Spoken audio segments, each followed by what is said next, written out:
अस्सलाम वालेकुम, good morning, जुम्मा मुबारक, खुशामदीद कहेंगे आपको। भली करे आया जी आया नो बशत के बखैर राख ले। नया दिन के साथ मैं हूँ सैयद फैसल करीम और मैं हूँ महक असलाम। एक नया दिन है, नया मौका है और नई नई खबरें भी हैं, नया एहसास है। जब सुबह आपकी बहुत ज़्यादा फ्रेश होती है ना, तो यूँ यकीन करें कि पूरा दिन बड़ा अच्छा गुजरता है, पूरा दिन बहुत एनर्जेटिक गुजरता है। तो हम जब बात करते हैं दिन की, तो एक दिन का आगाज़ होता है एक अच्छी बात से, एक जज्बे से। हम हमेशा कहते हैं कि जब जब आप सो के उठें तब ये सोचें कि आपने आज पूरे दिन में कौन कौन सी चीज़ें ऐसी हैं जो कि हासिल करनी है, कौन कौन से ऐसे टारगेट्स हैं जो कि अचीव करने हैं।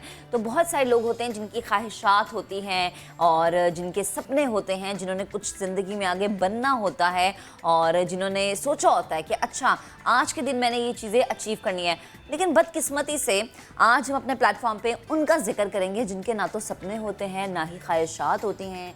उनका जो बचपन होता है वो घर की ज़रूरियात को पूरा करते करते गुजर जाता है। यानी अगर मैं ये कहूँ फैसल कि जो घर के छोटे होते हैं वो सड़कों पे हमें जब नज़र आते हैं तो वो इसलिए नज़र आते हैं क्योंकि उन्हें घर का बड़ा बनना पड़ता है। और ये सब क्यों करना पड़ता है, शो में इस पर तफसील से बात करेंगे। इसके अलावा क्या आप घर बैठे महाना हज़ारों नहीं बल्कि लाखों रुपए कमाना चाहते हैं, तो हम आपको एक ऐसे शख्स से मिलवाएंगे जो ऑनलाइन लाखों रुपए कमा रहे हैं।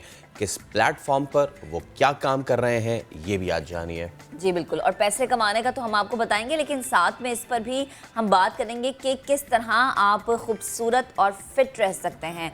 क्योंकि जाहिर सी बात है, जब आप फिट रहेंगे, खूबसूरत रहेंगे, तो फिर आप जो हैं वो ज़्यादा पैसे कमा सकते हैं। क्योंकि आप लोगों को अपनी एक्सपर्टीज शेयर कर सकते हैं। तो ये सब शो में आज शामिल है। लेकिन सबसे बड़ी डेवलपमेंट जो हुई कल वो ये कि भारत ने एक बार फिर पाकिस्तानी फ़िज़ाई हुदूद की खिलाफ वर्जी। DGISPR major general Babar Iftikhar कहते हैं गुज़िश्ता रोज़ भारत से आने वाला सुपरसोनिक मिसाइल मियां चुन्नू में आकर गिरा। मुमकिन तौर पर गैर मुसल्लह मिसाइल से जानी नुकसान नहीं हुआ। फ़िज़ाई हुदूद की खिलाफ वर्जी की शदीद मजम्मत और एहतजाज करते हैं। आपको ये रिपोर्ट दिखाते हैं। गुज़िश्ता रोज 3 मिनट और 24 सेकंड तक पाकिस्तानी हुदूद में परवाज के बाद मियां चन्नू में गिरने वाली चीज मुमकिना तौर पर सुपरसोनिक मिसाइल था। DGISPR major general Babar Iftikhar ने न्यूज ब्रीफिंग में बता दिया। कहा, पाक फिजाइया की इस चीज पर पल पल नजर थी। वाकया को भारतीय अफवाज की पेशावराना नाकामी करार दे दिया। On 9th of March 2022 at 6:43 p.m. a high-speed flying object was picked up inside Indian territory by Air Defence Operations Center of Pakistan Air Force. Pakistan Air Force continuously monitored the complete flight path of the flying object from its point of origin near Sirsa in India till its point of impact near Mian Channu. Major general Babar Iftikhar ने कहा, missile से कोई जानी नुकसान नहीं हुआ। फिजाई हुदूद की खिलाफ वर्जी पर भारत से सिफारती सतह पर जवाब तलबी करेंगे। It nevertheless shows their disregard for aviation safety and reflects very poorly on their technological prowess and procedural efficiency. Being a responsible nation, हम इसके ऊपर कोई किसी किस्म की इश्ताल अंगेजी या कोई इस तरह की चीज़ नहीं कर रहे। फॉरेन ऑफिस अपने प्रोसीजर के तहत जो भी एक्सप्लेनेशन है वो सीख करेगा। DGISPR ने बताया कि भारत में ऐसी दहशतगर्द तंजीमें हैं जिन्हें कंट्रोल करने में वक्त लगेगा। पाकिस्तान में मुख्तलिफ ऑपरेशंस के दौरान गुज़िश्ता चंद हफ्तों के दौरान 80 दहशतगर्दों को हलाक किया जा चुका है। सुमेरा खान, समा, इस्लामाबाद। हाँ, मामला है। हमने दावत दी है शाह महमूद कुरैशी साहब को गुफ्तगू करने के लिए। शाह साहब अस्सलाम वालेकुम, बहुत शुक्रिया आपके वक्त का।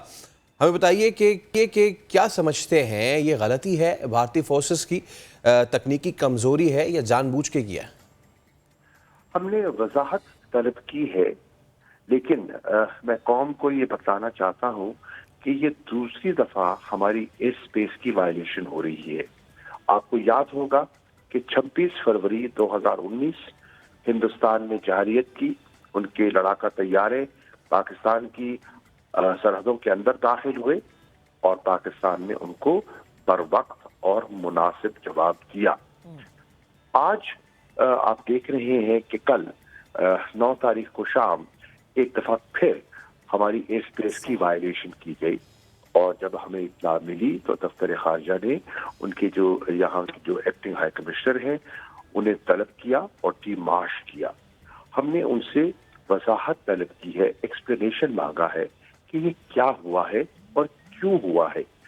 ये सही। इसको हम क्या कहते हैं, टेक्नोलॉजिकल फेलियर कहें, इसको हम बदनीयती कहें, इसको हम जाहिलियत कहें, हम इसको क्या नाम दें, हम इसकी वजाहत चाहते हैं। जी। पाकिस्तान ने 2019 में भी मुद्दबराना तरीके से रिस्ट्रेंट शो की थी और इस दफा भी आपने देखा कि पाकिस्तान ने बेजा रिएक्ट नहीं किया। लेकिन जो हिंदुस्तान की हरकत है ये तशवीशनाक है। इंटरनेशनल कम्युनिटी को इसका नोटिस लेना चाहिए, सिविल एविएशन अथॉरिटीज को इसका नोटिस लेना चाहिए, क्योंकि उन्होंने इस हरकत से खतरे में डाली मासूम जाने। सऊदी अरेबियन एयर फ्लाइट का जहाज, कतर की फ्लाइट, पाकिस्तान की डोमेस्टिक एयर फ्लाइट जो है वो निशाना बन सकती थी और मासूम शहरी मुतासिर हो सकते थे। ये बहुत बड़ी वायलेशन है और इसको हिंदुस्तान को कटहरे में खड़े होकर जवाब देना है, नंबर 1। नंबर 2, सवाल ये है कि ये जो हरकत की गई है, हमने फैसला किया है, कल भी मार्च किया है और आज जो P5 ममालिक हैं उनके जो यहाँ नुमाइंदगान हैं उनको दफ्तर खारजा बुलाकर हम अपनी तशवीश का इजहार करेंगे और हम सारी सूरत हाल उनसे शेयर करेंगे। हम तवक्को करते हैं कि इंटरनेशनल कम्युनिटी इसका नोटिस लेगी। देखिए, बज़ाहिर तो जब वजाहत आएगी तो हम देखेंगे कि असल मुहर्रकात पीछे क्या थे। लेकिन फर्ज कीजिए अगर गफलत भी हुई तो this could have led to accidental war. ये बहुत बड़ी, बहुत खतरनाक हरकत हुई है। इसका जिम्मेदार हिंदुस्तान को जवाबदेह होना होगा। हम मुंतजिर हैं उस जवाब के, और उस जवाब के आने के बाद हम अपने लाएअमल का फैसला करेंगे कि अब हमने आगे कैसे बढ़ना है। हम जहरियत के कभी कायल नहीं थे। दिफा हमने कल भी किया था। कौम ने देखा कि अभी नंदन की चाय ठंडी नहीं हुई तो लगता है कि उनको फिर कोई तलब हो रही है। जी शाह साहब, जैसे कि हम फ़ज़ाई हुदूद की तो बात करें, अगर हम बहरी हुदूद का भी जिक्र करें तो वहाँ पे भी भारत बाज नहीं आता, लगातार खिलाफ वर्जी करता है। 1 मार्च आपको भी याद होगा जब भारतीय सबमरीन पाकिस्तानी हुदूद में घुस आई थी।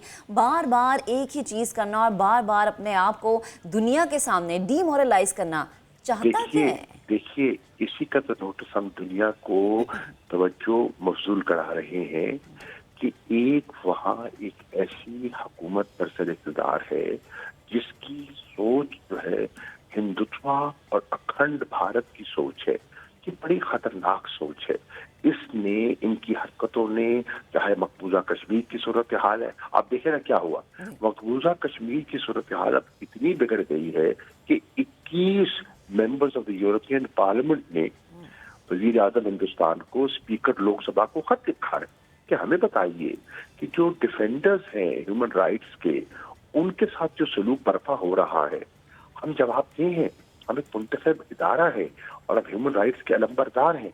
हिंदुस्तान में जो कुछ हो रहा है, अक़लियतों के साथ जो कुछ हो रहा है, मुसलमानों के साथ जो कुछ हो रहा है, ये तो तशवीशनाक शिद्दत अख्तियार कर गया है। तो हिंदुस्तान एक गैर जिम्मेदाराना उनका जो रवैया है, इसका दुनिया को नोटिस लेना चाहिए अगर वो इस खित्ते में अमन और इस्तेकाम देखना चाहती है।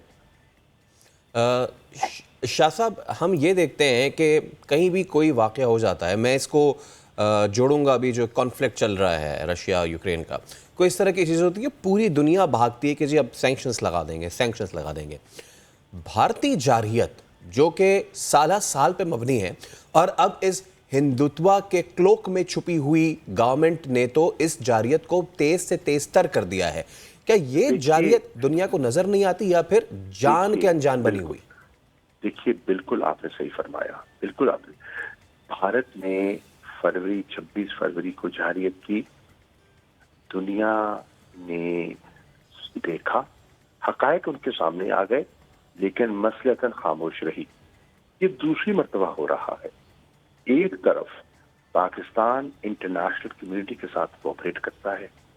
हमने अफगानिस्तान में जो रोल प्ले किया, हमने यूरोपियन नेशनल्स के लिए, अमेरिकन के लिए, उनके सेफ एग्जिट के लिए जो हमने इक़दाम उठाए वो भी दुनिया के सामने है। और उसके बावजूद हिंदुस्तान पाकिस्तान में जो अफरा तफरी फैलाने की कोशिश कर रहा है, जिस तरह दहशतगर्दी की पुष्पनाही करता है, हमने डॉसियर पेश किया, एक इंटरनेशनल कम्युनिटी को एक मुसद्दका डॉक्यूमेंट विद एविडेंस पेश किया कि ये है इनका असली चेहरा, ये जमहूरियत का लिबादा है, असलियत ये है। दुनिया को इसका नोटिस लेना चाहिए। सही। अच्छा शाह साहब, हम बार बार अमन की बात करते हैं, जैसे कि कल DGISPR ने भी कहा, आप भी बारहा और खान साहब भी बारहा ये कह चुके कि हमारी जो अमन की पॉलिसी है उसे कमज़ोरी ना समझा जाए। हम बार बार भारत को एक ही पैगाम देते हैं कि आए हमारे साथ टेबल पर बैठे, बातचीत करें, अमन को खित्ते में आगे लेकर जाना है और यही जो है चीज़ मसले को हल कर सकती है। लेकिन भारत की जानिब से एक ही जवाब है और वो होता है जारहत। वो किसी भी अंदाज में कर लेता है, कभी फ़ज़ाई हुदूद की खिलाफ वर्जी करके, कभी बहरी उमूर में घुसकर। दुनिया को यकीनन पाकिस्तान की ये काविशें तो नज़र आती होंगी, लेकिन जो इस वक्त भारत के अंदरूनी मामलात हैं वो भी इसके खिलाफ आवाज़ उठाते हमें नज़र आते हैं। ये दुनिया को दिखाई तो बहुत कुछ देता है, लेकिन मसलतें आड़े आ जाती हैं, मफादात में आड़े आ जाते हैं। मिसाल के तौर पर हिंदुस्तान अगर एक्सटेन करता है सिक्योरिटी काउंसिल में, अगर हिंदुस्तान एक्सटेन करता है UN जनरल असेंबली में, ह्यूमन राइट्स काउंसिल में, IAEA के इजलास में, तो उसको उसकी वजाहतें पेश की जाती हैं। और जब हम कहते हैं कि भाई ये क्या है, ये तो क्वाड का हिस्सा, net security provider, security council का मेंबर, और ये हरकत, तो वजाहत की जाती है और एक वजाहत आ जाती है कि नहीं ये तो हमारा हलीफ है, क्योंकि कंटेनमेंट की जो हमारी ज़रूरत है वो इससे, इनके इस इलाक से हमारा वो ऑब्जेक्टिव हासिल होता है। इसलिए जब आप ये दोहरा मयार सामने आएगा तो लोगों में तशवीश पैदा होगी। पाकिस्तानी कौम देख रही है कि उनकी हुकूमत जिम्मेदाराना तरीके से, आजादाना तरीके से पाकिस्तानी कौम की उमंगों को उजागर कर रही है। हम पुरअमन लोग हैं, हमारा ना जारहाना इरादा था ना है, हम सबके साथ अच्छे ताल्लुकात चाहते हैं, हम अपने हमसायों के साथ बिलखुसूस अच्छे ताल्लुकात चाहते हैं। जहाँ तक हो हिंदुस्तान से भी हम मामूल के ताल्लुकात चाहते हैं, लेकिन हिंदुस्तान का रवैया तो देखिए, मकबूजा कश्मीर में क्या कर रहा है, आए दिन जारियत कर देता है। अभी आपने सबमरीन का जिक्र किया, अभी आपने एयर स्पेस वायलेशन का जिक्र किया, आप टेररिज्म को हवा देते हैं, स्टेट स्पॉन्सर्ड है। तो ये देखिए, और पाकिस्तान का रवैया देखिए, मसालिहाना, स्टेट्समैन लाइक पाकिस्तान बिहेव कर रहा है। हमने कभी एग्रेशन नहीं की, लेकिन दिफा हमारा हक है और दिफा के लिए कौम तैयार है। अच्छा शाह साहब, एक तो इस चीज़ का भी मुझे बताइएगा कि जैसे आपने ख़ुद कहा कि इस तरह का कोई वाक़या हो जाए, खुदा न खास्ता, तो जो इंटरनेशनल एयरलाइंस इतनी थी उनको कितना फ्राइट हो गया होगा इस वाक़े के बाद, पहला। दूसरा, जो सिफारती तरीक़ाकार होता है उसको पूरा फॉलो करते हुए फ़ॉरेन अफेयर्स ने भारतीय नाज़िमुल उमूर को तलब करके 2 टोक अपना प्रोटेस्ट रजिस्टर कराया है। आगे जो है क्या आप लोग करने जा रहे हैं? देखिए इंटरनेशनल एविएशन अथॉरिटीज जो है, क्या इस पर खामोश रहेंगी? क्या उनको खामोश रहना चाहिए? क्या उनकी जिम्मेदारी बनती है, ठहरती है कि नहीं ठहरती? ये देखने वाली चीजें हैं, ये काबिल गौर चीज है। देखते हैं वो क्या कहते हैं। बिल्कुल ठीक है, बहुत शुक्रिया शाह महमूद कुरैशी साहब, हमारे साथ आप मौजूद थे। और भारत की जानिब से एक बार फिर ये जारियत दिखाई गई है। अब प्रॉपर थॉरो इन्वेस्टिगेशन के हवाले से भी कहा गया है और इन्वेस्टिगेशन होनी चाहिए कि किस तरीके से ये तमाम तर मामलात हो गए। अगर तो ये जानबूझ के ये मज़मूम हरकत की गई है तो फिर इस पे शदीद प्रोटेस्ट करना चाहिए। लेकिन महक, मुझे पता क्या लग रहा है कि ये कहेंगे कि जी मैं बाय मिस्टेक हो गया, फला हो गया, प्रोजेक्टाइल ऐसा था, प्रोजेक्टाइल वहाँ गिर गया।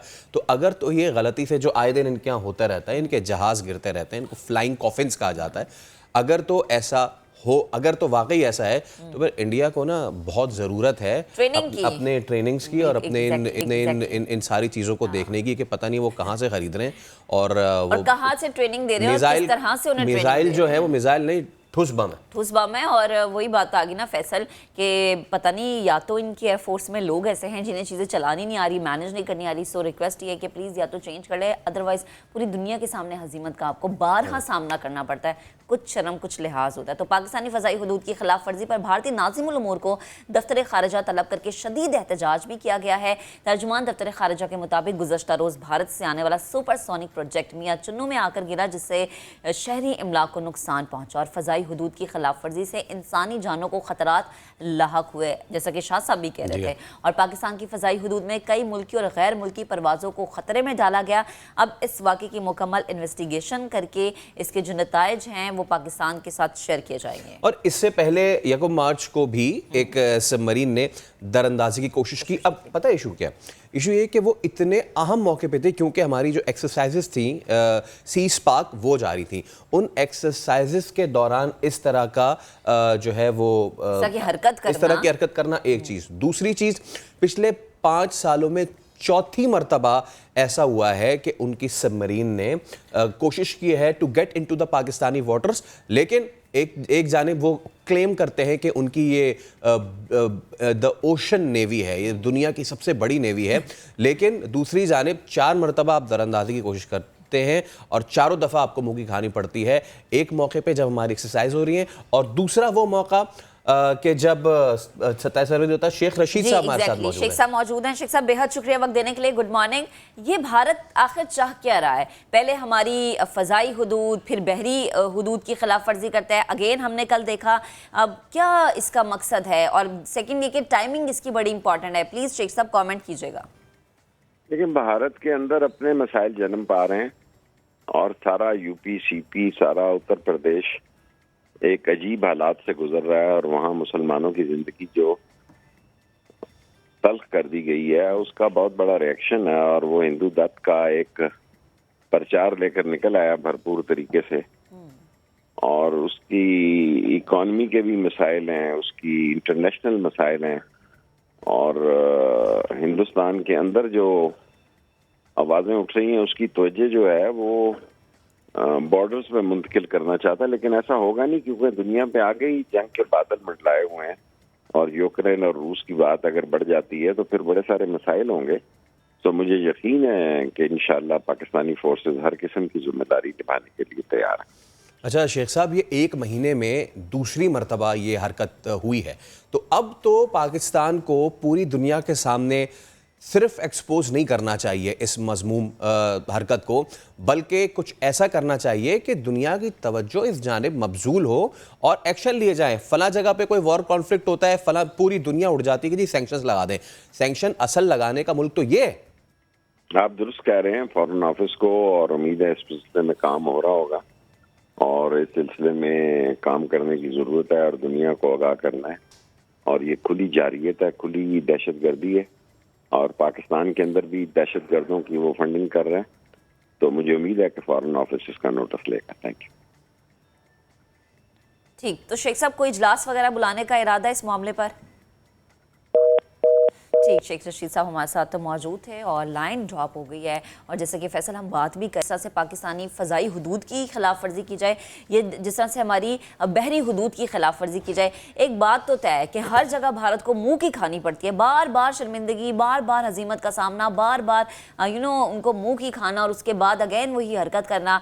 तो ये उनकी ढिठाई को, उनके छोटेपन को और उनकी छोटी सोच को जाहिर करता है। और जिस तरह से भारत में हम देख रहे हैं कि रियासती इंतखाबात भी जारी, तो टाइमिंग भी बड़ी इंपॉर्टेंट है ये कि जब भारत में ऐसा कुछ होता है तो कुछ और मिलता नहीं है, वो मिलता उन्हें ये है कि उन्होंने करनी इस तरह की घटिया हरकतें ही हैं।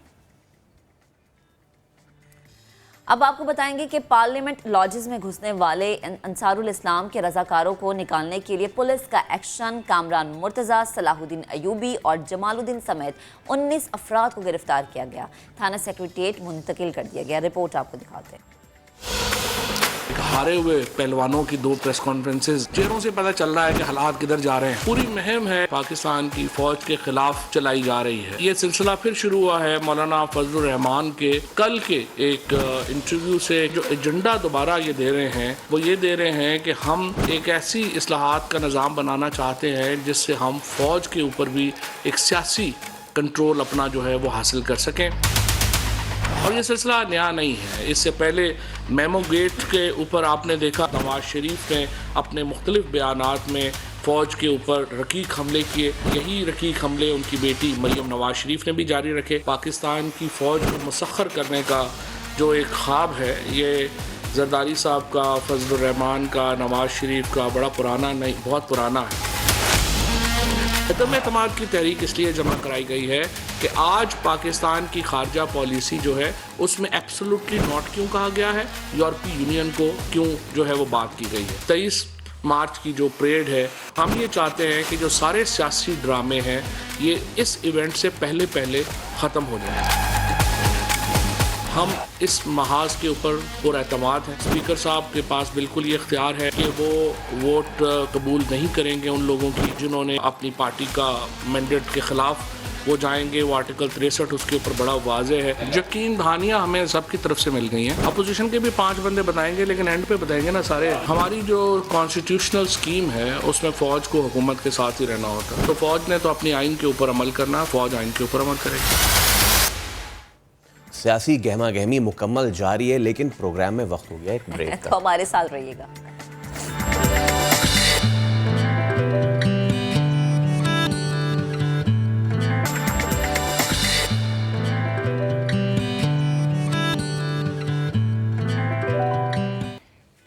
Welcome back. अब आपको बताएं कि आप बादशाहों और रानियों के लिबास पहन सकते हैं। जी, ये कैसे, ये हम आपको आगे चल के बताएंगे। लेकिन अभी हम आपको बता रहे हैं कि हर किसी की ख्वाहिश ये होती है कि वो खूबसूरत लगे, फिट लगे, और ये हमें बहुत ज़्यादा मद्देनजर रखना होता है कि एक बजट में ये चीज़ मैनेज भी हो।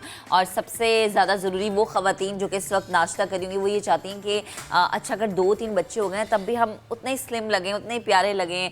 अदरवाइज़ होता ये है कि चेहरे पे झुर्रियाँ आ जाती हैं और फिर बच्चों के बाद कहते हैं कि ख़वातीन जो है बच्चों में मसरूफ़ हो जाती हैं, अपने आप को टाइम नहीं दे पाती, यानी उनका जो हुस्न है वो मांद पड़ना शुरू हो जाता है। ये आप ऐसा सोचती होंगी। तो ये सब जानने के लिए हमने मदऊ किया है मॉडल अदाकारा नादिया हुसैन को, क्योंकि मैम नादिया, अस्सलाम वालेकुम, thank you so much for your time. क्योंकि आप ख़ुद भी मदर हैं और ना सिर्फ मदर हैं, एक एंटरप्रेन्योर भी हैं, शोबिस से भी आप ताल्लुक़ रखती हैं। ये पहले तो ये बताएं, और ख़ुद को भी इतना फिट रखती हैं, इतना सब कुछ कैसे कर लेती हैं? वालेकुम सलाम, thank you for having me.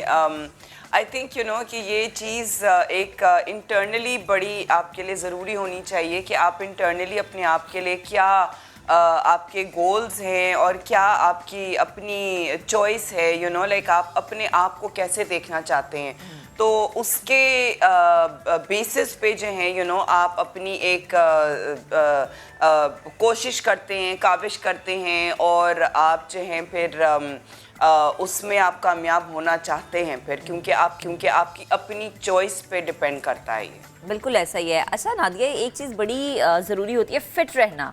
और हम में से बहुत सारी ख़वातीन ऐसी होती हैं जो कि एक अरसे तक इस चीज़ को जहन में रखती हैं, लेकिन फिर ज़िंदगी के मामलात में इतनी उलझ जाती हैं कि भूल जाती हैं। मैं चाहती हूँ कि आज वो आम ख़वातीन जो कि हमें कैमरे के उस पार बैठी देख रही हैं, उनको आप कुछ टिप्स दें फ़ौरन वाली, कि वो सुबह उठ के क्या करें, रात को सोने से पहले कौन सी ऐसी चीज़ है जिसको अपनी रोज़मर्रा ज़िंदगी का हिस्सा बनाएंगे, वो अपने आप को फिट रख सके। देखें, फ़ौरन वाली तो कोई भी चीज़ नहीं है, क्योंकि all of these things require a commitment और मेंटेनेंस होती है, ज़िंदगी भर की मेंटेनेंस होती है। जैसे कि अगर आपके पास कोई गाड़ी है या कोई मोटरसाइकिल है, तो वो आपको, अगर आप महीने में एक दफ़ा सर्विस करेंगे या आपको उसको 6 महीने में एक दफ़ा आप उसको इस तरीके से जो ना किसी मतलब आपने उसका ऑयल चेंज कर लिया, इस तरीके से कर लिया, तो वो गाड़ी जो है या मोटरसाइकिल जो है वो नहीं चलती है और वो ख़राब होने शुरू हो जाती है, और वो नहीं, उसकी एक वो लुक जो है वो आपको नहीं, वो सर्विस भी नहीं देगी। फिर आप कहेंगे कि यार ये क्या हो गया, इसको ऑल ऑफ अ सडन ये क्या हो गया। लेकिन अगर आप उसकी रोज़ जो है वो आप उसको कपड़ा लगाएंगे, रोज़ को चमकाएंगे, उसका अच्छा ख्याल रखेंगे, तो फिर वो लॉन्ग लास्टिंग भी रहेगी और लगेगा भी नहीं कि जी ये जो है वो कोई इतनी पुरानी मोटरसाइकिल है, क्योंकि आपने मेंटेन किया है उसको। इसी तरीके से आपकी बॉडी भी जो है वो it's the same thing, you know, आपको उसको डेली के बेसिस पे आप जो उसके अंदर डाल रहे हैं, ख़ास तौर पे खाने के बेसिस पे जो आप खाते हैं, वो सबसे ज़्यादा मैटर करता है कि आपकी बॉडी पे जो है वो क्या उसका असर होता है, कि जो आप खा रहे हैं वो आपकी बॉडी को जो है वो वही चीज़ जो है वो जाके लगती है। तो सबसे पहले जो है वो मैं कहती हूँ कि आप लोगों अगर आपको वज़न कम करना है तो पहली चीज़ ये है कि you have to remain committed, ठीक है। ये आपको एक माइंड में रखना है कि जी ये लॉन्ग टर्म आपका एक गोल है ये। दूसरी चीज़ ये है कि इसमें आपको रोटी और चावल जो है वो आपको, और चीनी ख़ास तौर पे, ये जो चीज़ें हैं जिसके अंदर, जिस चीज़ के अंदर भी चीनी है, जिस अंदर भी जो है वो मैदा है या गंदम है, ये आपको ख़त्म करना है। और चावल जो है वो आपको ख़त्म करने हैं, जिस चीज़ के अंदर स्टार्च है, जैसे कि चावल है, आलू है, ये वो ऐसी चीज़ें। और फिर जो है जो आपका खाना है, जैसे कि अगर आपको नाश्ते में जो है सुबह अंडा चाहिए तो आप सुबह अंडा जो है वो आप अपने कांटे से खा सकते हैं। आपको आदत बनानी पड़ती है इन चीज़ों की। उसके बाद ये है कि मैं जो हूँ वो अमूमन एक्चुअली ये एडवाइस करती हूँ कि जो खाना है, जैसे कि आपका सालन है, आपकी जो भी सब्जियां वगैरह होती हैं, वो आप अपनी कच्ची सब्जियों के साथ, एक जिसके अंदर खीरा हो गया, गाजर हो गया, और एक जो है वो जो बंद गोभी होती है, फूल गोभी नहीं, बंद गोभी और खीरा गाजर का जो है वो एक छोटा सा एक सलाद बना लें, उसके ऊपर नींबू शिम्बू डाल लें, और उसके ऊपर जो है वो आप अपना जो भी आपने सालन खाना है या आपने अपनी सब्ज़ी खानी है वो आप उसमें मिक्स करें, आप उसमें अचार वगैरह डालें, आपने जो भी करना है वो आप करें, लेकिन उस सब्ज़ी में जो है वो आलू नहीं होना चाहिए। सो इसके अलावा जो आप सालन खा रही हैं, जो भी है, यू नो, उसमें चिकन है, उसमें मटन है, उसमें और जो भी कोई चीज़ है वो उसका मैटर नहीं करता है, लेकिन ये कि वो आप उसको फिर चम्मच से खाएं। ये आदत बनानी पड़ती है over a period of time. जो है वो आपको सबसे पहले आप ये रात की जो है वो रोटी अगर आप छोड़ती हैं या दोपहर की रोटी छोड़ती हैं तो दिन की एक रोटी रखें और एक वक्त का खाना चम्मच से खाएं। ये कम से कम 1 या 2 हफ्ते तक कंटिन्यू करें ताकि आपको आदत हो जाए चम्मच से खाने की। उसके बाद फिर रात की रोटी जब आपने छोड़ी या दोपहर की रोटी जो भी आपने अभी तक नहीं छोड़ी, फिर वो मील को भी आप आहिस्ता आहिस्ता चम्मच से खाना शुरू कर दें। लेकिन आपको गोल ये बनाना है कि आपको कम से कम ये 6-8 महीने तक ये करना है ताकि उस दौरान आपका वज़न गिरने शुरू होगा और फिर जो है आप उसको मेंटेन करेंगे। और कैसे मेंटेन करेंगे वो फिर आप खुद, आपकी बॉडी आपको बताएगी। अच्छा नादिया, ये तो हमने बात कर ली फूड और आपके जो डेली रूटीन है। एक और इसमें पॉइंट है वो ये कि आपका स्ट्रेस लेवल, आपकी जो अंदरूनी परेशानियां हैं, जो आपकी अंदरूनी खलफशार है, वो कितना अफेक्ट डालती है। बिकॉज ठीक है, आपने खाना भी अपना प्रॉपर कर लिया, आपने अपनी जिम रूटीन, आपने अपना फिटनेस रेजीम सब कुछ कर लिया, आप अंदर से खुश नहीं हैं, आप अंदर से स्ट्रेस में हैं। And mind you, stress is one of the factors कि वो भी आपको जो है वो कम नहीं होने देता। मैं चाहूँगा इस पे भी आप थोड़ी सी गाइडेंस दें। बिल्कुल, आपने बहुत सही कहा कि स्ट्रेस जो है वो ना आपकी बॉडीली आपकी मेंटल लेवल को भी सही नहीं रखता और आपकी बॉडीली फंक्शंस को भी बहुत ज़्यादा मुतासर करता है। जैसे कि स्ट्रेस में जो है वो पिगमेंटेशंस भी शुरू हो जाती हैं, स्ट्रेस में जो है वो एक्ने भी शुरू हो जाती है, स्ट्रेस में जो है वो आपका जो वज़न है वो भी जो है वो एक पॉइंट पे आके जो है ना वो फंस जाता है। So yes, I think that you know stress में जो है वो आपको अब देखिए वो जो चीज़ें हैं ना उसमें अगर हम स्ट्रेस की बात करें, जहाँ पे अगर हम कहते हैं कि जी मेडिटेशन जो है वो हमारे अगर रिलीजियस पॉइंट ऑफ व्यू से देखा जाए तो दैट इज़ नमाज। कि जी आप नमाज का पढ़ें, कायम करें ताकि आपका एक इंटरनल पीस, आप कोशिश करें कि इंटरनल पीस आप लाएं और पॉजिटिविटी से सोचें, यू नो, कि हाँ बिल्कुल डेफिनेटली मैं ये नहीं कहती हूँ कि जी हर चीज़ जो है ना वो आपको आपके इर्द गिर्द जो है वो पॉजिटिव हो रही है, लेकिन आपको अब उसको, आपका जो नज़रिया है उसको देखने के लिए आपका वो नज़रिया जो है ना it has to remain positive. Yes, I mean I do understand, मेरे साथ भी जो है वो ऐसे बहुत से डाउन मोमेंट्स आते हैं कि जब आप सोचते कि यार पता नहीं ये क्या हो रहा है, कैसे हो हो रहा है, क्यों हो रहा है और ये कैसे जो है ना ये ख़त्म होगा। लेकिन ये है कि positivity is necessary and an internal peace is necessary. अब वो इंटरनल पीस जो है वो आप जैसे भी लाएं, अब नमाज है, again meditation is a kind of you know like a deep prayer और a deep you know like internal peace जो आप लाते हैं, तो ये आपको वो चीज़ भी जो है वो उसके ऊपर फोकस करना। ठीक है नादिया, बेहद शुक्रिया वक्त देने के लिए, गुफ्तगू करने के लिए, एक्सपर्टीज हमारे साथ शेयर करने के लिए। बिकॉज फैसल अगेन वही बात कि आप बाहर से जितना मर्जी फिट रह लें, लेकिन जब तक आप इंटरनली सुकून में नहीं है, आपकी सोच पॉजिटिव नहीं है, वो आपके चेहरे पे जरूर नजर आता है। एक ब्रेक लेते हैं, बिल्कुल एक ब्रेक लेते हैं, ब्रेक के बाद दोबारा हाजिर होंगे हमारे साथ। दिल का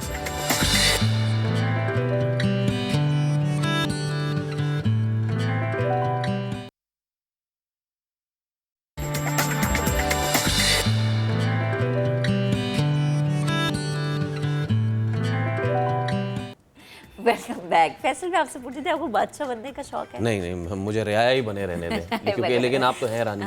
जी बिल्कुल ऐसा ही है। हम सब रानियाँ होती हैं, सब खवातीन रानियाँ अपने अपने घरों की। और बादशाहों रानियों के लिबास भी अब आप पहन सकते हैं, बल्कि यही नहीं बल्कि और जो मुगलिया तर्ज तामीर जो है उसके पहनावों को आप अपनी जीनत बना सकते हैं। अब ये सब कैसे मुमकिन है? फैसलाबाद से रिदा सिंधु रिपोर्ट करिए। तखलिया। मोहब्बत का शाहकार ताजमहल, प्यार को अमर करने वाली मुमताज़ बेगम, शहनशाह जलालुद्दीन मोहम्मद अकबर, मुगलिया सल्तनत की कहानी पहनावों की ज़बानी।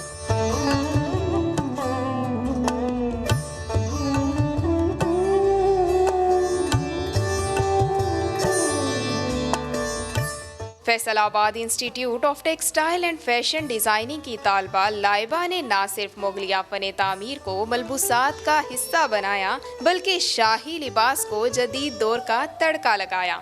मैंने बेसिकली मुगल के मोटिव्स यूज़ किए, मुगल का फ्लोरल डिज़ाइन यूज़ किए और इसके अलावा मुगल के जो कलर कॉम्बिनेशन से गोल्ड एंड ऑरेंजेस वो कलर्स से उसको रिप्रेजेंट किया। महारानियों और बादशाहों के जेवरात भी नुमाइश में पेश किए गए। देखने वालों ने दीदा जेब लिबास को खूब सराहा।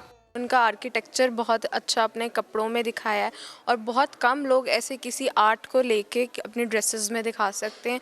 शॉल्स, लहंगे और गाउन पर इंतहाई मुहारत से कदीमी कढ़ाई भी की गई। चमक दमक से आरास्ता इन मलबूसात में मुगलिया आर्ट के साथ साथ शहजादियों और रानियों के पहनावों की झलक ने फैशन को चार चांद लगा दिए। कैमरामैन हैदर अली के साथ रिदा सिंधु, समा, फैसलाबाद। अभी एक ब्रेक लेंगे, ब्रेक के बाद दोबारा हाजिर होंगे। तखलिया।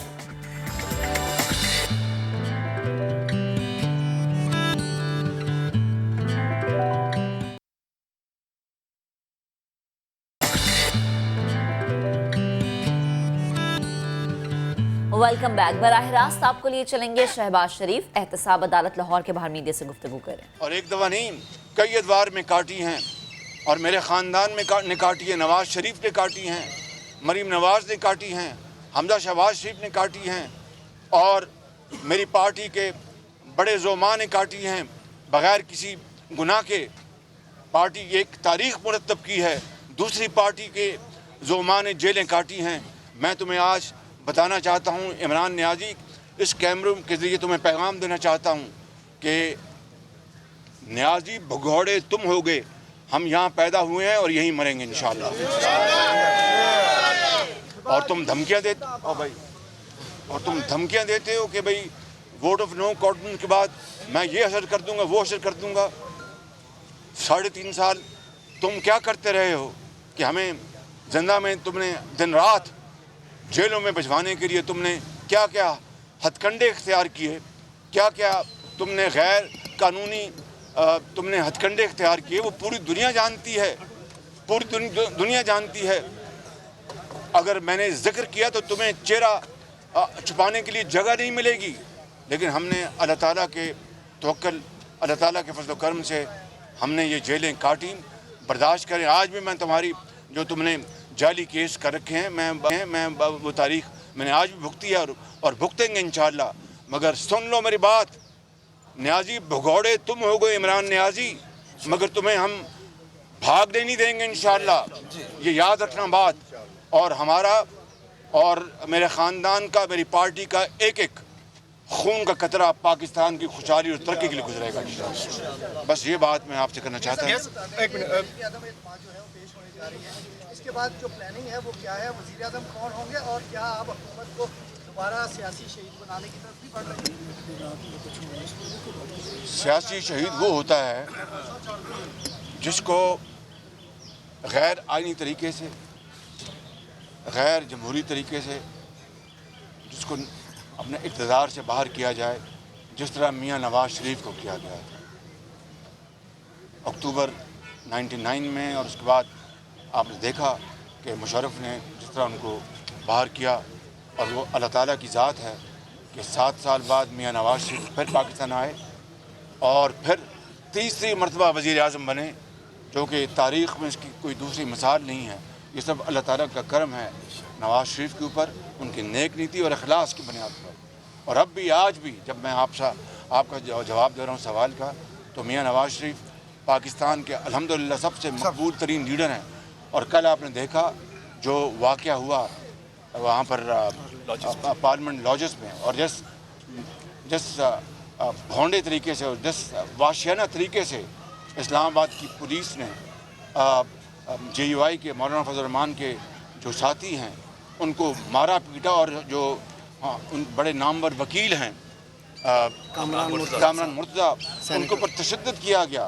और फिर उनके जो उनके साथ बॉडीगार्ड्स थे उनके साथ जो कुछ किया गया, मैं समझता हूँ कि ये है वो चेहरा इमरान नियाज़ी और उनके साथियों का कि आइनी तरीके से हम चलना चाहते हैं, आइनी तरीके से और कानूनी तरीके से हम इस मामले को आगे बढ़ाना चाहते हैं। वो तमाम होचे हथकंडे, गैर आइनी हथकंडे, बल्कि मैं ये कहूँगा गुंडागर्दी के ज़रिए ये आइन का रास्ता रोकना चाहते हैं, तो ये इसमें कामयाब नहीं होंगे इंशाअल्लाह। हम इसका डट कर आइनी और सियासी तरीक़ों से मुकाबला करेंगे अल्हम्दुलिल्लाह। और ये जो उसके जो चेले तड़ियाँ दे रहे हैं, उनके बाद उनकी ज़ुबानें जो हैं उनको ताले लग जाएंगे जब आइन और कानून अपना का जो दरिया है समंदर अपना रास्ता अपनाएगा। अच्छा मियां साहब, ये बताइएगा कि जो आपका 10 साल दौर गुजरा उसमें तरक्की जो मंसूबे हुए, काम किए, दुनिया ने उसकी तारीफ की, लेकिन उस्मान बुज़दार पे इमरान खान को बहुत हम्मा दावा था, वो ये काम नहीं कर सके। इस पर आप क्या कहेंगे? और ये भी बता दीजिएगा कि क्या आप अगर इलेक्शन होते हैं अपने वक्त पर तो आप वज़ीर आज़म होंगे पाकिस्तान के? देखें, ये इज्तिमाई जो अपना जो क़यादत है अपोजिशन की, उनके साथ, उनके मशवरे के साथ, बशमूल मेरे कायद मियाँ नवाज शरीफ के मशवरे और फ़ैसला मियाँ नवाज शरीफ का होगा। जो मियाँ नवाज शरीफ का फ़ैसला होगा उसी को हम लेके चलेंगे। यकीनन मियाँ नवाज शरीफ भी जो इज्तिमाई क़यादत है अपोजिशन की, उनसे मशवरा करेंगे, वो उनसे मशवरा करेंगे, मियाँ नवाज शरीफ अपनी पार्टी से मशवरा करेंगे। जो फ़ैसला इज्तिमाई मुशावरत के साथ होगा मियाँ नवाज शरीफ का, उसको हम सब मुस्लिम लीग नून वाली लेके चलेंगे। मौलाना फजलुर रहमान साहब ने अपनी फोर्स को भेजा पार्लियामेंट लॉजेस के उनके MNA अगवा ना हो, क्या हुकूमत से आपको भी खदशा है कि नून लीग के MNA को अगवा किया जा? वो फोर्स नहीं थे, उनके वॉलंटरी, उनके गार्ड हैं जो रज़ाकार हैं। और वो बिल्कुल, ये देखना, कल आपने वो क्या कहते हैं पंजाबी में कि देग का दाना जड़ा होता है वो 10 दिन की देग कि कुछ पक्की है, चंगी पक्की है या पैड़ी पक्की है। तो कल इस हुकूमत ने अपना मकरू चेहरा दिखा दिया और पार्लियामेंट लॉजेस में गैर आइनी तौर पर अंदर वो दाखिल हो गए। पार्लियामेंट लॉजेस में बग़ैर अपना कानूनी चाराजोई के, अपना कोर्ट ऑर्डर्स के बगैर कोई गैर शख्स जो है वो दाखिल नहीं हो सकता। तो हम इस बात पर मुकम्मल तौर पर यकसू हैं कि इमरान नियाज़ी जो है ये भगौड़ा है, ये भगौड़ा है, आप देखेंगे ये भगौड़ा है। ये अपना पूरी कोशिश कुव्वत के साथ गैर आइनी हथकंडे इस्तेमाल करेगा और हम उसके दुगनी कुव्वत के साथ आइनी और सियासी कुव्वत से हम इंशाअल्लाह अपना कारवां के लेके जाएंगे। बहुत शुक्रिया, बहुत शुक्रिया आपकी। बहुत लाहौर में एहतसाब अदालत के बाहर शहबाज शरीफ मीडिया से गुफ्तगू कर रहे थे। वज़ीर आज़म इमरान खान को उन्होंने निशाने पर रखा। कहा कि मुत्तहिदा अपोजिशन ने अवाम की ख्वाहिश पर अदम एतमाद की तहरीक जमा कराई है। असम्बली का इजलास तलब करने के लिए भी रिक्वेजिशन जमा कराई है। अदम एतमाद ज़ाती ख्वाहिश पर हमने जमा नहीं करवाई है। स्पीकर 14 रोज़ में असम्बली इजलास बुलाने के पाबंद हैं। करोड़ों अफराद एक वक्त की रोटी से भी महरूम हैं। हर रोज़ पेट्रोल और बिजली महंगी हो रही है। शहबाज शरीफ का अपनी गुफ्तगू में कहना था कि अवाम के पास इलाज के लिए भी अब पैसे नहीं हैं। इन हालात में रियासत मदीना की बात करना खान साहब को जेब नहीं देता। आगे बढ़ते हैं। पाकिस्तान के 16 साल केविस्ट हैं एहसन रमज़ान।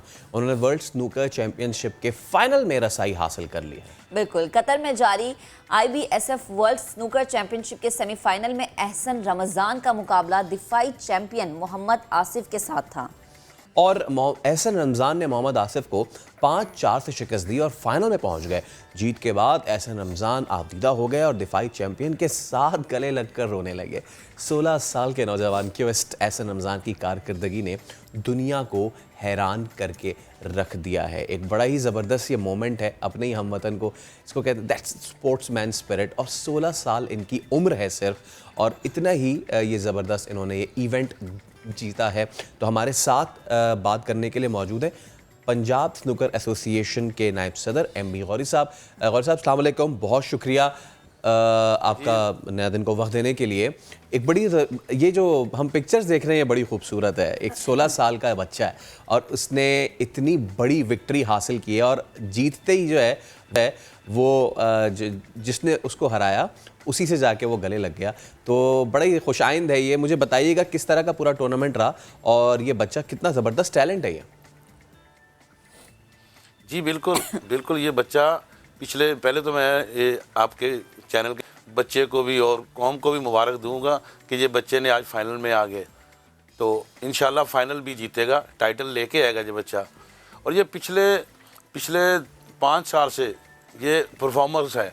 इसको फिर PBSA ने जॉब के लिए भी अप्लाई किया जो स्टेट बैंक से, और अभी इनका जो कैंप था उसमें आसिफ था। आसिफ इनको बच्चों की तरह गाइड करता है। आसिफ को इसीलिए उसने आसिफ को नेशनल में भी खेला, तो नेशनल में भी 5-2 से आसिफ को प्री क्वार्टर में हराया था जो सजाद और इसका मैच हुआ था ना। तो इस तरह बच्चे में बहुत माशाल्लाह टैलेंट है। तो आसिफ के साथ तो उसकी वैसे भी दोस्ती भी है, वो स्टूडेंट की तरह भी है। अच्छा। तो इंशाल्लाह जी हमें ये टाइटल नज़र आ रहा है और इंशाल्लाह आएगा। और सब बड़ी अच्छी बात है ना कि आपको जो सिखाते हैं, आपको जो ट्रेन करते हैं, और फैसल यही बात है कि वो आप दीदा हुआ है कि जब आप उनको हराते हैं तो वो फिर आप उनसे गले लगते हैं, वो मोहब्बत का इजहार भी करते हैं, एक सीनियर का एलिमेंट भी होता है। तो सर इसका हम पाकिस्तान में फ्यूचर क्या देखें, क्योंकि खुशकिस्मती कहें या बदकिस्मती कहें ज़्यादातर तवज्जो हमारी पूरे पाकिस्तान में ना क्रिकेट पर ही रहती है। इस चीज़ का हम फ्यूचर क्या देख सकते हैं? जी बिल्कुल फ्यूचर बहुत है। स्नूकर में बड़ा फ्यूचर रोशन है। इसको सरपरस्ती की जाए तो स्नूकर में और भी टैलेंट है हमारे पास जो उभर कर बाहर आता है। तो इसमें आसिफ के साथ इसलिए है ना कि आसिफ सब के साथ जो जब खेलता है तो उनके साथ वही बच्चों वाला माहौल होता है। आसिफ सीनियर है हमारा, तो आसिफ गाइड करता है सबको आगे। ये ट्रांसपेरेंट बच्चा खेला है, कोई ये नहीं आया कि मेरे से सीनियर है, मेरा अपना खिलाड़ी है, मैं ऐसे खेलूँ। उसने अपनी गेम खेली है, गेम खेल के उसने बता दिया कि मेरे अंदर टैलेंट है, मैं जीत सकता हूँ। अच्छा, और 147 उसने जो खेली है अंडर 21 में, तो 147 हालांकि वो मैच जीतने वाला था, लेकिन वो भी किस्मत है। पहले ये पंजाब में असजद इकबाल सीनियर था, उसके साथ फाइनल इसका एहसन रमज़ान का आया ये पिछले साल, तो उसमें भी ये फाइनल हारा, जीता हुआ मैच हारा। फिर सजाद के साथ नेशनल आ गया इसका, तो नेशनल में भी ये मैच जीता हुआ था, वो हार गया। वो गुड लक बैड लक का था, लेकिन गेम परफॉर्म किया। आसिफ को इसने नेशनल के अंदर प्री क्वार्टर के अंदर 5-2 से हराया। तो अभी ये अंडर 21 में जब आया तो इसमें इसने 147 जो वर्ल्ड रिकॉर्ड है अभी तक, जब से जो अंडर 21 की वर्ल्ड चैम्पियनशिप हो रही है, किसी भी बच्चे ने 147 नहीं मारा, तो इसने वो अपना रिकॉर्ड भी कायम किया। ज़बरदस्त। अच्छा, एहसन का बैकग्राउंड क्या है, कहाँ से बिलोंग करता है और किस शहर से आता है, बताइए।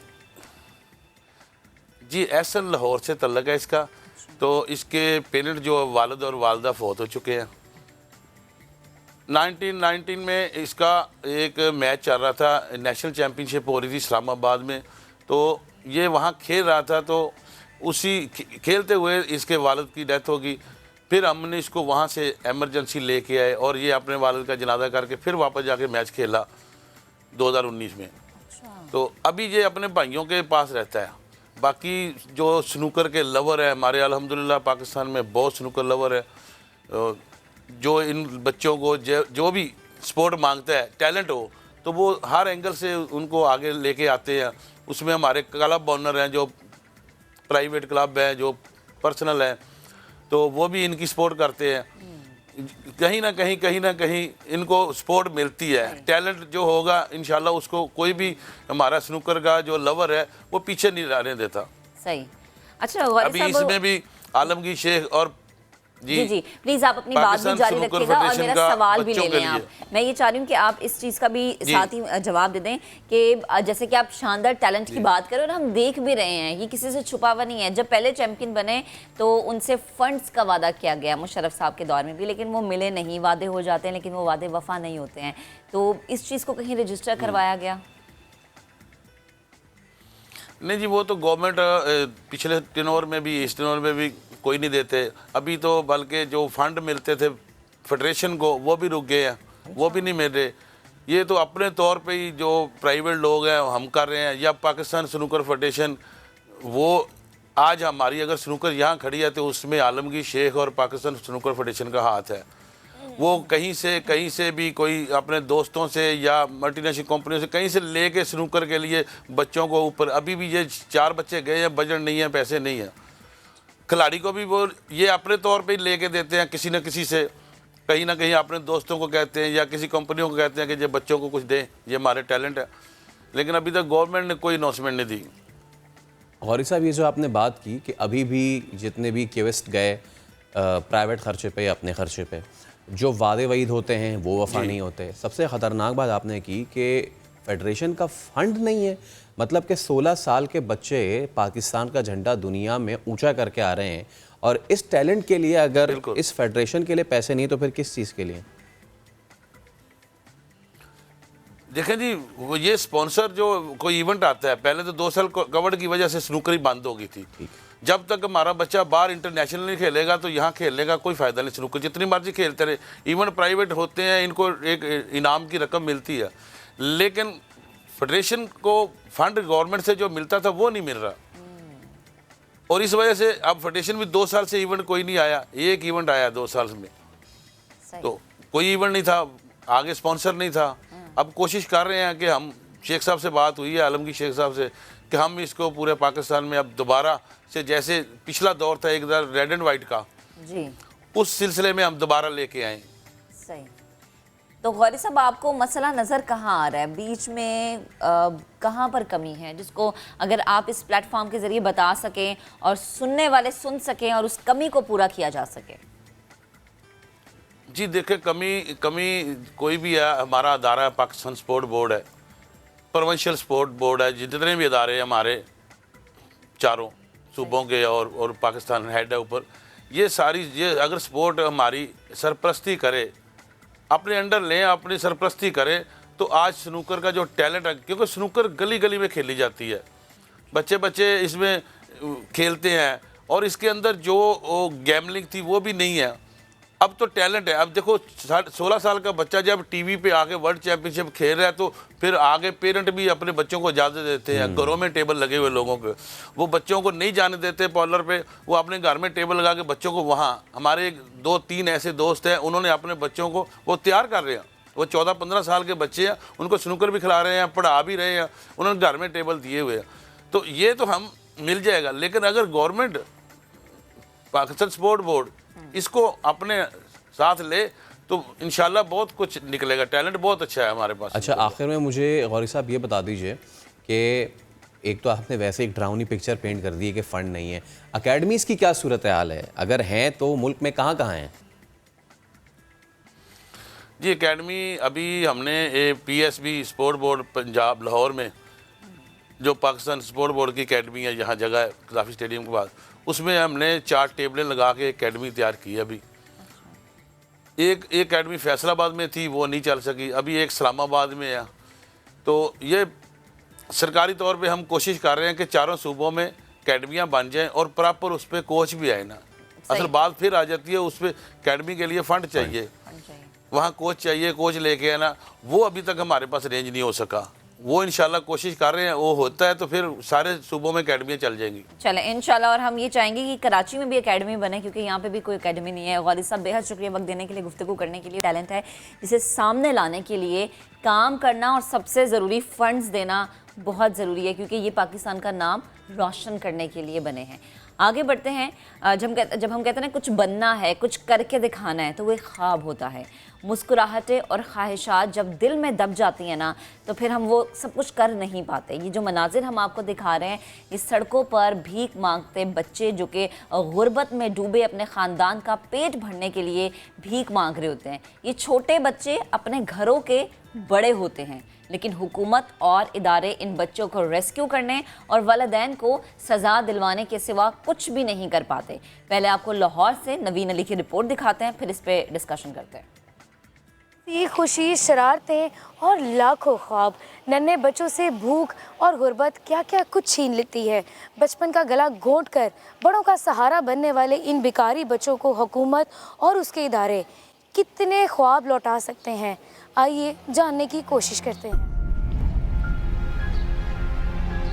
चाइल्ड प्रोटेक्शन ब्यूरो ने फरवरी में पंजाब भर से 982 बच्चों को भीख मांगते हुए पकड़ा। 422 बच्चे सिर्फ लाहौर के हैं।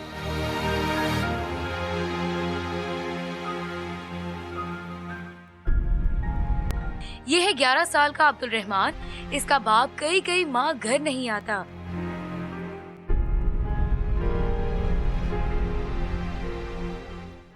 मैं भीख मांग के लाता हूँ तो ये 100 की सालन लेकर आता हूँ। ये है 12 साल शमा। माँ छोड़ गई। बीमार दादी की दवाई की वजह से शमा भीख मांगने पर मजबूर है। मेरी दादी जब भी बाहर आती होती है ग्लूकोज लवाई देने, जेडे पैसे ना होती दवाई लै आती है। ये है वलीद और शाहिद। ये दोनों भी अपनी मजबूरी और मसाइल में अपने ख्वाबों को भुलाकर अपने से बड़ों का पेट भरने के लिए भीख मांगते हैं। मम्मा मुझे भेज दिए मांगने के लिए। मैं पैसे 600-500 कमा के आ जाता हूँ, उधर से मैं फिर रात को चले जाता हूँ कमाने। सवाल ये है कि चाइल्ड प्रोटेक्शन ब्यूरो ने इन बच्चों को तो रेस्क्यू कर लिया, लेकिन खुद इन इदारों के पास इन बच्चों के मसाइल का कोई हल नहीं। हुकूमत जो है उस पर ऑलरेडी काम कर रही है और आई एम श्योर उसमें इम्प्रूवमेंट की हर जगह ज़रूरत होती है। तो हुकूमत को चाहिए और बेहतर तरीके से, ताकि वो ट्रांसलेट भी करे नीचे जाके।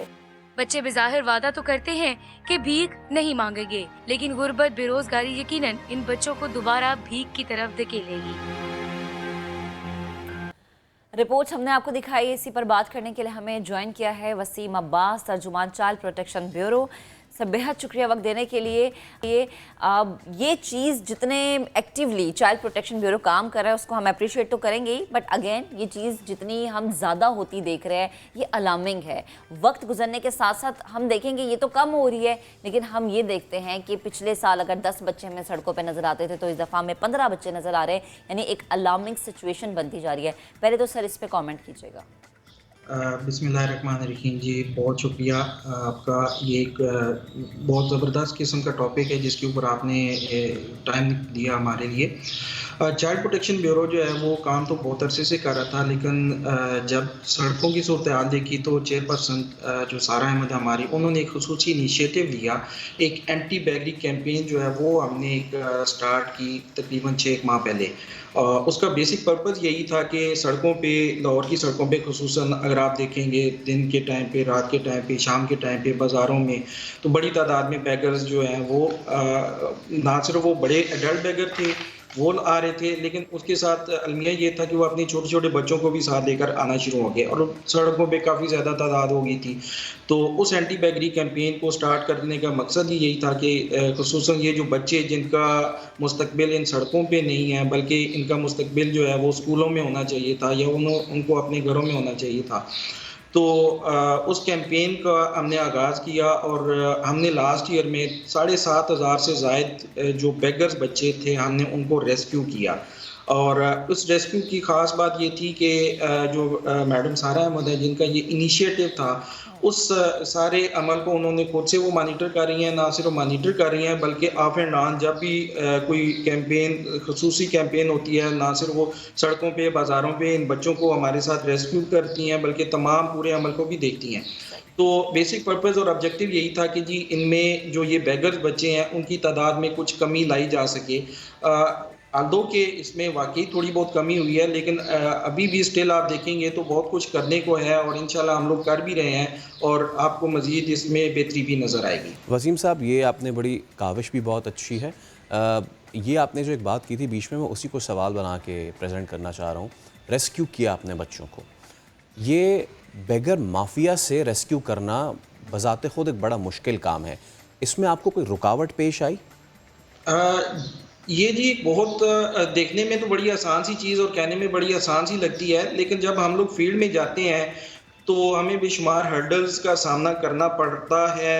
अभी वेरी रिसेंटली हम आपको बताएं तो हमारी फीमेल ऑफिसर्स के साथ बड़ा मतलब झगड़ा हुआ, लोगों ने बड़ी रेजिस्टेंस की, बेगर्स थे और उनके साथ जो काफ़ी सारे एसोसिएटेड लोग थे सड़कों पे, उन्होंने हमारे ऑफिसर को, ऑफिशियल्स को, हमारी गाड़ियों को भी नुकसान पहुंचाया। ऑब्वियसली ये एक उनके लिए बेसिकली पर्पज़ ये है कि उनका एक ईजी वे ऑफ अर्निंग है और वो आल्दो हम लोग उनको हर तरह की फैसिलिटेशन की ऑफर करते हैं कि हम लोग कहते हैं, वो कहते हैं जी हम गरीब हैं, हम अपने बच्चों को पढ़ा नहीं सकते, खाना नहीं दे सकते, यहाँ पे हर चीज़ की फैसिलिटेशन मौजूद है, लेकिन वो इस चीज़ के ऊपर आते नहीं है। उनका पर्पज़ यही होता है कि वो बाहर से इजी अर्निंग कमा लें। तो उसकी कॉन्टेक्स्ट में हमें काफ़ी फील्ड में हर्डल्स होती हैं और हमारे साथ आल्दो हमारे साथ पुलिस भी होती है, हम दिन और रात के टाइम पे मुख्तलिफ औकात में कर रहे होते हैं रेस्क्यू, लेकिन जहाँ पर कुछ थोड़े से उनके साथ जो ये पर्टिकुलर एक खास तबका होता है जो इन बच्चों के साथ एसोसिएटेड होते हैं डायरेक्टली या रेजिस्टेंस शो करते हैं। अच्छा वसीम साहब, एक और चीज़ भी जो कि बहुत ज़्यादा देखने में आती है कि इनके अपने घर वाले भी जो है ना वो रेजिस्टेंस शो करते हैं कि अगर इनको प्रोटेक्शन दी जाती है तो वो आते हैं, क्योंकि ये मैंने खुद चीज़ विटनेस की कि गए लोग और पथराव की और कहा कि हमारे बच्चे को छोड़े और हमारी रज़ा पे वो सड़क पे भीख मांग रहा है या वो हमारे लिए काम कर रहा है। ऐसे भी कुछ केसेस देखने में आते हैं। फिर देखिए इसमें मुख्तलिफ फैक्टर्स हैं जिनकी वजह से ये बच्चे सड़कों पे आते हैं। मेजर फैक्टर जो है वो तो सबसे वालिदैन होते हैं। देखिए उन जी ठीक है, वसीम अब्बास साहब, हमारा टेक्निकल इशू है और दोबारा से हम उन्हें कनेक्ट करने की कोशिश करते हैं। और जैसा कि फैसल वो ख़ुद भी जिक्र कर रहे थे कि मुश्किलात होती है, चैलेंजेस होते हैं, but again child protection bureau जो है अपनी हर मुमकिन कोशिश करता है बच्चों को रेस्क्यू करने के लिए। लेकिन जो इनका बैकग्राउंड है अगर हम उसको तफसीलन पढ़ें तो कभी कभी अपने ही घर वाले ये चाहते हैं कि ये जाएँ और सड़कों पर लोगों के सामने हाथ। और दूसरी बात, इतना मुश्किल काम होता है ना सिर्फ इन माफियाज से इन बच्चों को छुड़ाना, बल्कि उन बच्चों को वो नशे की लत लगा देते हैं, इसको भी रिकवर कराना बड़ा ही कमेंडेबल स्टेप है। तो अभी ब्रेक लेते हैं, ब्रेक के बाद हाजिर होंगे हमारे साथ।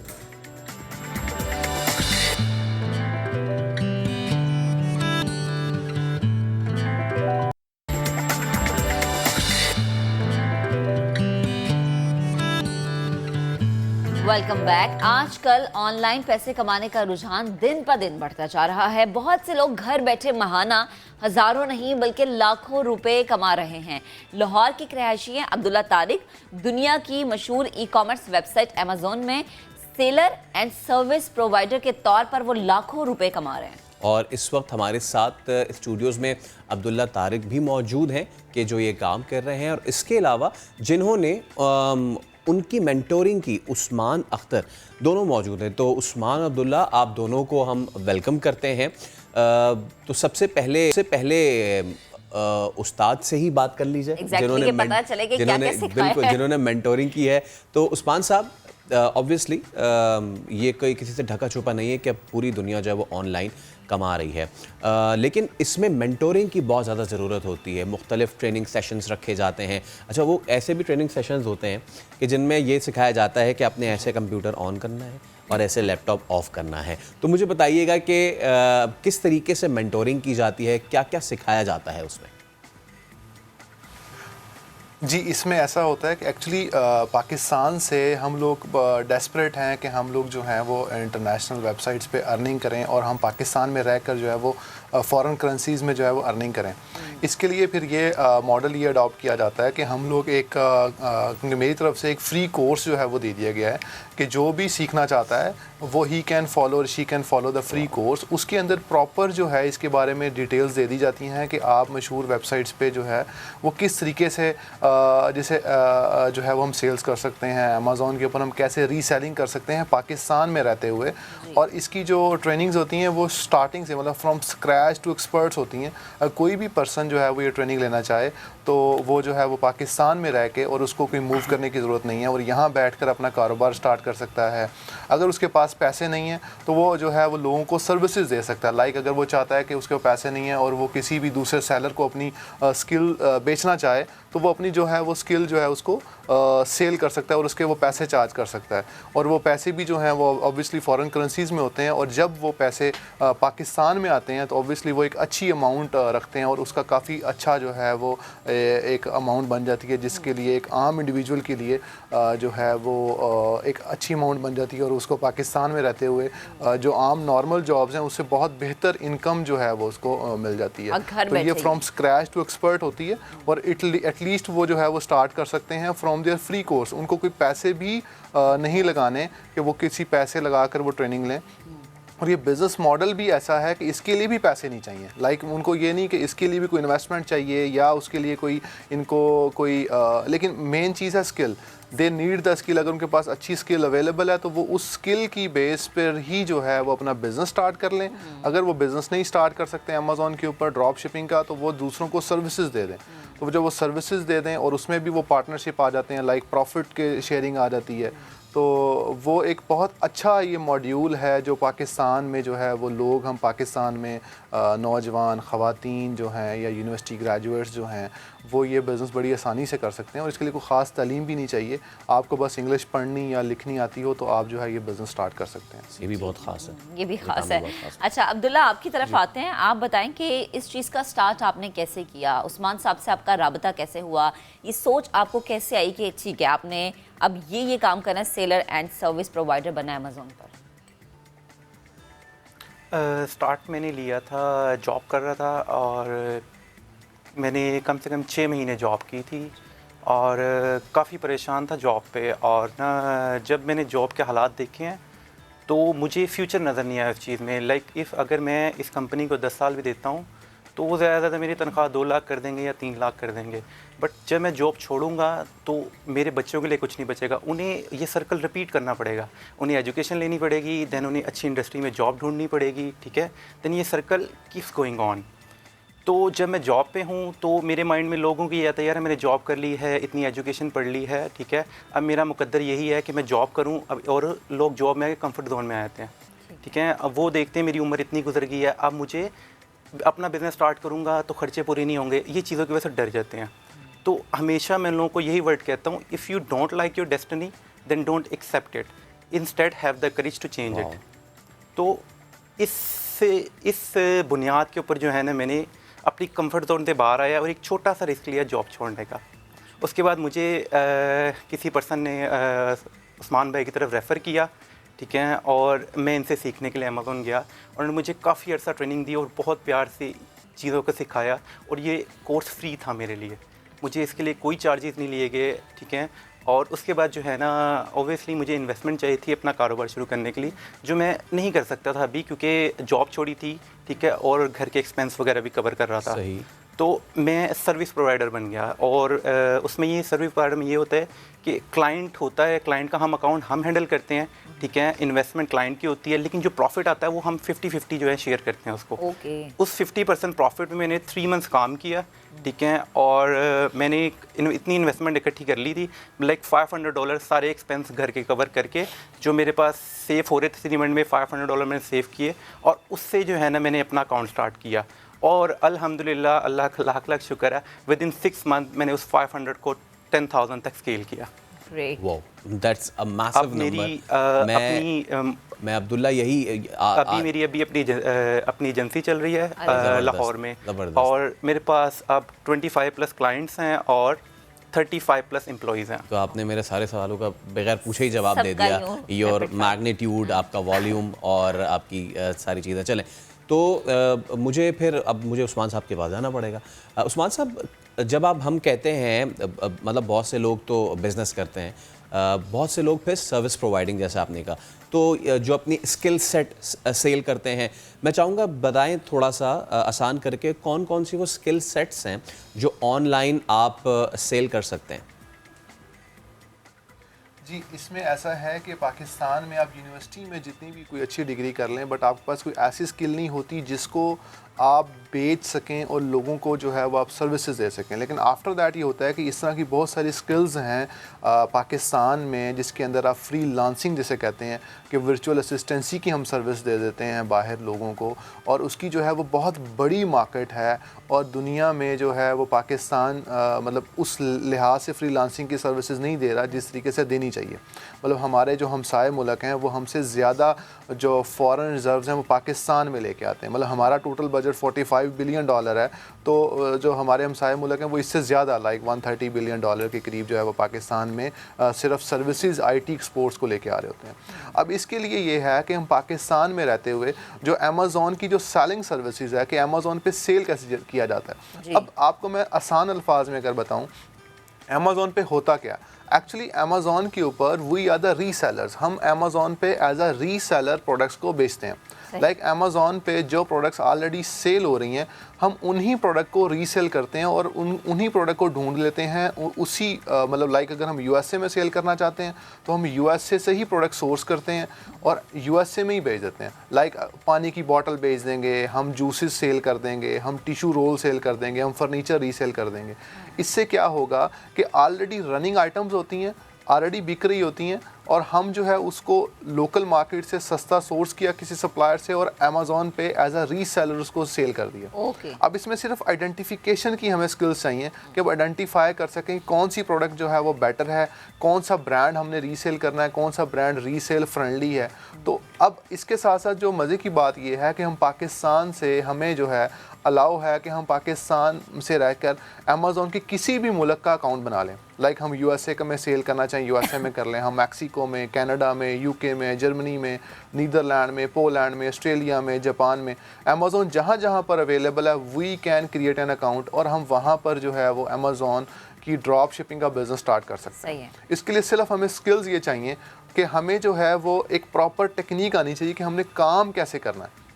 उसके लिए मेरी तरफ से एक फ्री कोर्स अवेलेबल है, ऑनलाइन है, साइन अप आप कर लें, जाके उन वीडियोस को देख लें, कुछ घंटे उस पर लगा लें, तो आपको बड़ी आसानी से स्टेप बाय स्टेप पता चल जाएगा कि हम लोगों ने ये बिजनेस स्टार्ट कैसे करना है। उस्मान साहब, तो मैं आपको इंटरप्ट कर रही हूं, मैं यही चीज़ आपसे पूछना चाहती, क्योंकि जितने भी लोग इस वक्त हमें देख रहे हैं वो जानना चाहते होंगे कि वो आपसे राबता कैसे करें, आपकी एक्सपर्टीज कैसे हासिल करें, तो प्लीज़ ज़रा ये भी बताइएगा। जी, हमारी कंपनी का नाम ब्रैकले लर्निंग है, और उसकी जो बेल सीरीज़ है, ब्रैकले ई लर्निंग सीरीज़ को जो है वो सीखा जाता है। तो आप सिंपल ब्रैकले लर्निंग को फेसबुक पे सर्च कर लें या गूगल पे सर्च कर लें, तो आपको हमारे लिंक्स मिल जाएंगे। तो वहाँ पर फ्री कोर्सेज़ के लिंक हैं, तो आपको कुछ हमें पे नहीं करना, आपने सिर्फ उनको सीखना है, समझना है और कम्युनिटी को ज्वाइन कर लेना है। लाइक मैं ये कहता हूँ कि आप जो है वो एवरेज होते हैं अपनी इर्द गिर्द के 5 पीपल का। लाइक अगर आप चाहते हो कि आप अपनी एवरेज अपनी स्किल्स को या एवरेज अपने आप को कैलकुलेट करना चाहो कि आपकी वर्थ क्या है, तो यार एवरेज ऑफ द 5 पीपल, तो आप जो है वो अपनी कम्युनिटी अगर चेंज कर लेते हैं तो उससे क्या होता है, बड़ा इम्पैक्ट आ जाता है कि आपको वही चीज़ें डेली सुनने को मिल रही होती हैं जिसकी तरफ आप जाते हैं। मतलब तो इसके लिए कम्युनिटी जिसके अंदर फेसबुक ग्रुप्स आम जो है वो आप ज्वाइन कर लें, ठीक है, हमारे ग्रुप्स हैं और बहुत सारे फेसबुक पे ग्रुप्स हैं जिनको ज्वाइन किया जाए, सोशल मीडिया प्लेटफॉर्म्स के ऊपर ज्वाइन कर लें। तो उसमें ये होगा कि अमेज़ॉन के रिलेटेड आप जो है वो इस फील्ड में आ जाएं तो आपको बहुत ज़्यादा जो है ना वो एटलीस्ट आप मोटिवेटेड रहते हैं। Exactly. और फिर उस्मान साहब एक चीज़ हमारे माशरे में बड़ी थी ना कि पैसा होगा, पैसा लगाएंगे तो फिर ही आप पैसा कमाएंगे। यहाँ पर ऐसा भी कुछ नहीं। उस्मान साहब और अब्दुल्ला, आप दोनों का बेहद शुक्रिया गुफ्तगू करने के लिए, वक्त देने के लिए। और फैसल अगेन वही कि सिर्फ आपने समझना है, सीखना है और उसके बाद आप खुद कमाने के काबिल हो जाएंगे। खुदाफिज कह दें? बिल्कुल कह दें। अब आपसे मुलाकात होगी पीर को, तब तक अपना बहुत सारा ख्याल रखें और बेस्ट ऑफ नया दिन देखें। बेस्ट ऑफ नया दिन देखें। अल्लाह हाफिज़।